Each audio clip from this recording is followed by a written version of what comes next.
Yo soy un soñador, siempre quiero más. Yo estuve muy enojado los 3 partidos que perdimos ante el Getafe. No me voy a relajar nunca ni voy a dejar que se relaje nadie en este club. Ambiciós i exigent, així s'ha mostrat avui el president de l'Elx, Cristian Bragarnik, davant les nostres càmeres. El màxim responsable de l'entitat Franja Verda ens ha atès a les entranyes del Martínez Valero. És un home de futbol i als vestidors Bragarnik es troba quasi tan còmode com als despatxos. Vol consolidar l'Elx en primera i no esquiva cap pregunta. Avui ens ha parlat sobre el futur de jugadors clau com Lucas Boyer o d'algunes eixides confirmades com les de Quico Casilla i Guido Carrillo.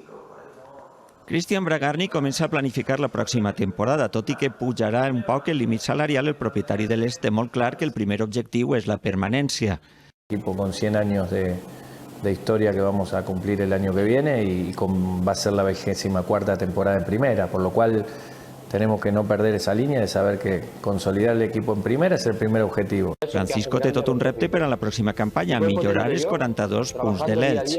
Cuando un entrenador consigue mejorar y también exige cosas, nosotros tenemos que exigir que mejore, así que tenemos fe que la va a mejorar. Jugadors que han acabat contracte o estaven cedits, com el porter Quico Casilla o Carrillo, ja no continuaran en el club. L'Elx espera poder renovar Mascarell i que seguisca Pere Milla, que té contracte. Sobre Lucas Boyer, el davanter, que té una clàusula de 25 milions, esperarà esdeveniments. Si a él se le presenta algo también, que económicamente sea muy bueno y que no esté lejos de las pretensiones del club, lo evaluaremos. El seu somni espera poder veure'l pronte. Se viene un año muy importante que es el centenario y mi deseo sería poder ver este estadio lleno.